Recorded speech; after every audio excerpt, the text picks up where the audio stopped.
It's good that the Rockets got a chance to work out on Saturday since they took on an even tougher team on Sunday. Reporter Zachary Gore was at the rec to catch the action.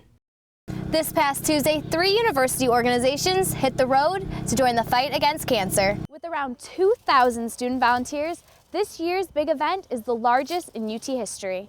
I'm Angelique Baird for UT 10 News. In its first year, the UT Indoor Triathlon raised over $300 that will be donated to the Special Olympics of Lucas County.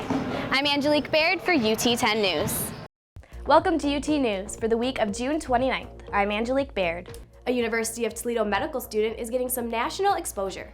Fourth-year student Justin Baum is preparing for a career in neurosurgery while also presenting at national conferences. His latest presentation focuses on one of the 2 ways to treat aneurysms. Read more about his story on MyUT.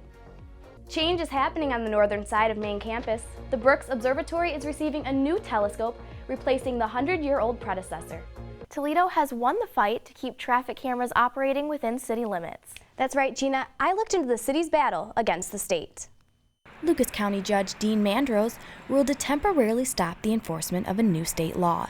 The law, which should have taken effect March 23rd, would have required officers to be present at cameras for citations to be issued.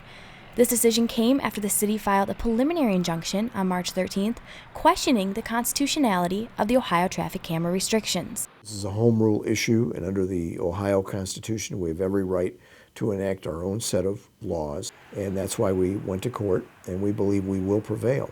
Toledo has 44 traffic cameras at 28 locations throughout the city, all of which operate as an extension of the Toledo Police Department's traffic section. The cameras are meant to be a force multiplier, to free up officers to do other types of police work. You don't have the manpower to put officers out watching each camera, and that's just not practical.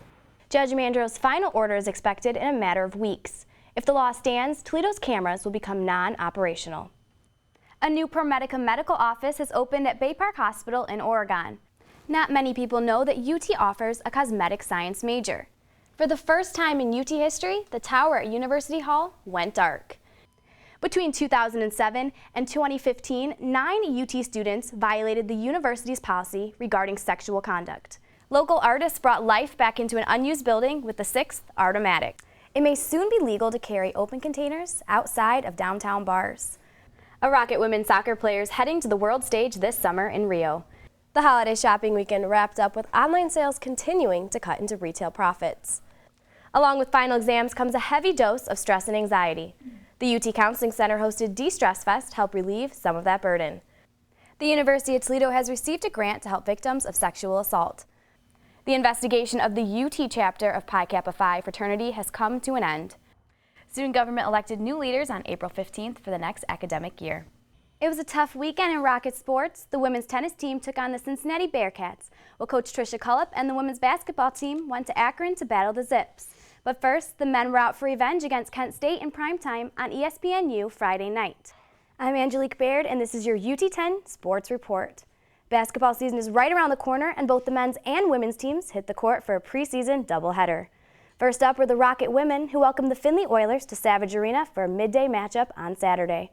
For 13 hours on Saturday, 1,010 students from 30 different university organizations were on their feet for UT's Rockathon. Held in Savage Arena, the dance marathon raised funds and support for the children and families of the Children's Miracle Network hospitals, specifically Mercy Children's Hospital in Toledo. This event is so much more than just a 13-hour standing marathon. You know, we're making miracles happen, and that's my ultimate biggest goal. That's what I want the most from this event, is that everybody truly understands what it means for the kids. Every hour, student participants were taught a piece of an 8-minute-long dance by event organizers and miracle children from the local community. In addition to dancing, students had the opportunity to interact with miracle families and listen to their stories of how the Children's Miracle Network has impacted their lives. You get to actually put a face to the families that are in need here in Toledo, and the way the dancers take upon the kids and just act like they're normal kids. It's just exciting to see. At the end of the 13 hours, the dancers' wristbands were cut off to symbolize the children's release from the hospital. This year's Rockathon raised over $106,000, all of which will benefit the local Children's Miracle Network hospitals. I'm Angelique Baird for UT 10 News.